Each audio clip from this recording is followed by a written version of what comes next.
So this video is not about this truck, and it's not about the YXZ. I'm just walking around them during the introduction because it's nice outside. So update on this truck. Ram cannot figure out how to fix my whistle in my dash, or the reverse camera, or the issues with the Uconnect 5 system. So because they've pissed me off, I'm going to punish them and go back to Chevy. So I'm looking at the 2022 Silverados. But before we get to that spreadsheet, which is excellent, I got all the specs in there because the 2022 Silverados got beat. Up to the YXZ, it's running good. The Demon axles are holding up good. I have nothing to say about them, which is the best thing you can do with an axle, is that it's there and it does its job and you have nothing to say about it. They seem to be the right proportions. Nothing popped out of the diff. The boots are holding up well. And there was a lot of clutch dumps really stuck on those Aztecs. So safe to say the axles are probably the strongest part of this pathetic side-by-side now.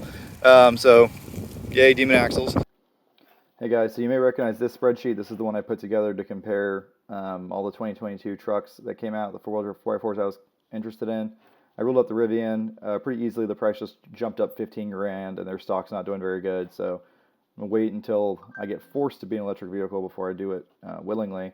And obviously I'm not happy with my Ram, so I wouldn't get that one. The TRD Pro is having some issues with the wastegate, so we are back to Chevys. So here is the comparison for the 2022 Chevys. This just went live on their website, the vehicle builder, so you can actually put this together and build trucks and get prices.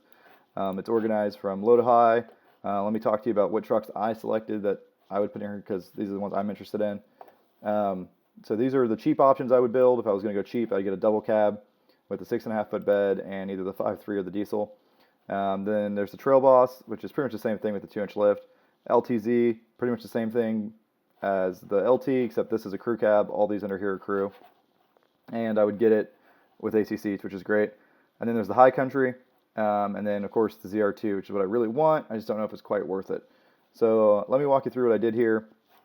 So new for 2022, there is a 13.5-inch screen in all these trucks. As long as you get an LT or higher trim, you get the new interior, which is excellent. Cruise control is now an option on everything. You can get 33-inch tires standard on everything as long as you get 20-inch wheels. This is an important thing to talk about, is low range. So for 2022 and some of the older 2020s, 2021s, a lot of the Silverados don't have low range. They have a single-speed transfer case.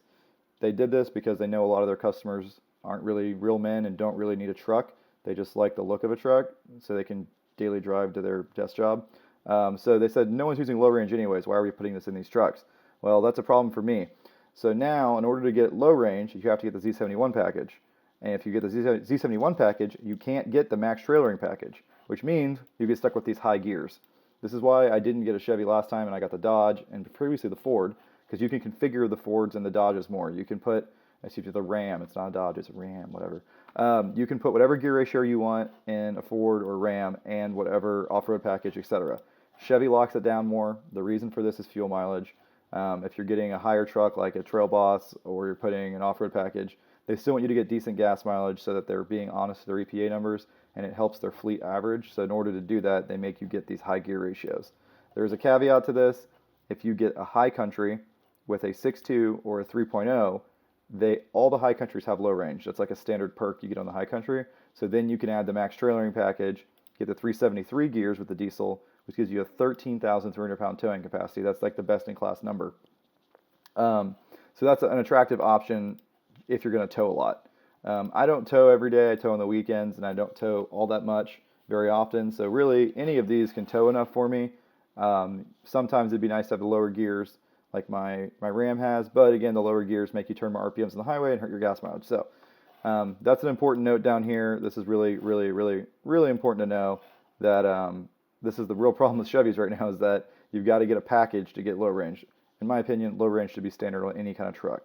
You need it to do any kind of off-road towing, job site, pulling out other trucks. You got to have low range or you're going to overheat your transmission. So this is really annoying. But anyways, so I did a workaround for that, and then all of these trucks, including these prices, have the Z71 package. So they all have low range. I got the spray-in bed liner, though I got the rear locker. One interesting thing is that the ZR2 has a front selectable locker and a rear selectable locker, which is great. Lift kits, you can see here how many inches of lift these have relative to a normal truck.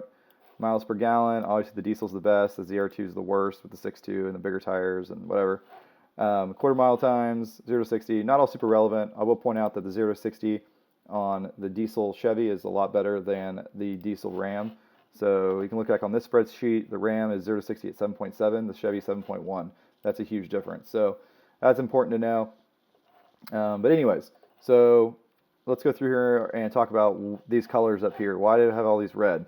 Well, they've kind of ruled them all out. This one is ruled out just because the 22 Silverado double cab 5.3, I've already had that pretty similar truck. I've already had the 5.3. It's a great truck, but you know, I like to try something new. So I've already had that. I've already had the 6.2 Silverado, so that makes me lean towards the diesel. The only reason I'm considering the Chevy diesel, I would never get the Ram, is because it's only a $1,000 upcharge. The Ram's a $5,000 upcharge. Not a great deal. This is a good deal. And if you do the math, the savings, even with the extra cost of diesel, comparing the fuel mileage, like where's it at, 26 to 21, you do end up saving a little bit of money with the diesel. You've got more torque than the 5.3, and it's a really cool setup. It's a straight six. I like straight sixes. They're really balanced. They're really smooth. So that's the reason I'm considering this one. That's why it's not red. These two are red because this is basically just an LT with a 2-inch lift kit. You can actually install that 2-inch lift kit yourself very cheaply from Chevy, and it's a pretty big upcharge, so not really my style. I'd rather just put the lift on myself if I need it. But yeah, it's not worth the money for the 2-inch lift.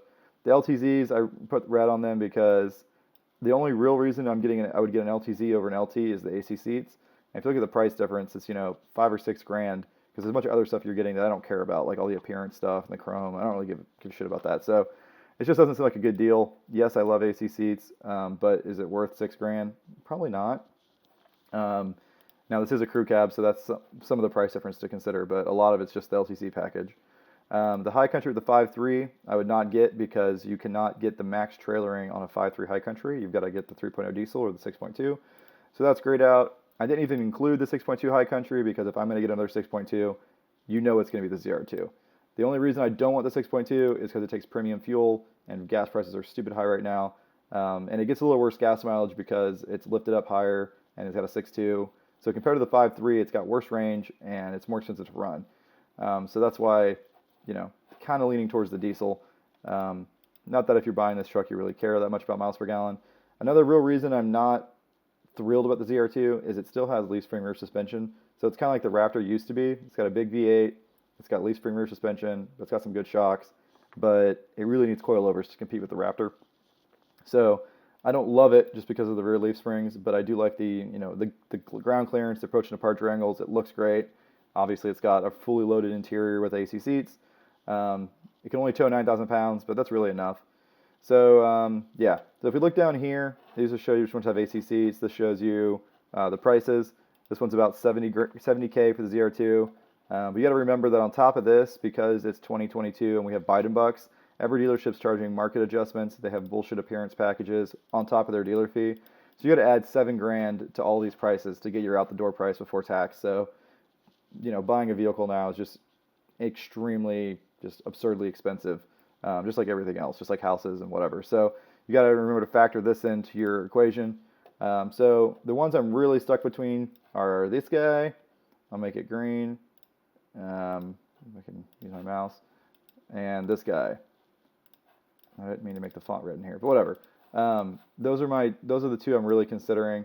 And I've been going down to Chevy dealerships. I've gone to 4 now, trying to get the best price I can get to get one on order. They told me 4 to 6 months to get one of these trucks, just because, you know, all the ones that are coming into the dealerships are already sold. I waited until they put the specs on the website before I made my decision about which one I wanted. And that didn't happen until a few days ago, otherwise I would have ordered one previously. So I'm already pretty tired of my Ram, and I guarantee you in 4 to 6 months I'll be really, really tired of it. So I want to get something on order. Just a matter of finding a dealership that doesn't have as much fees on top of MSRP, and, you know, I have good confidence that they're going to fight to get me a truck pretty soon. So there's all the specs on it. Let me know if you have any questions.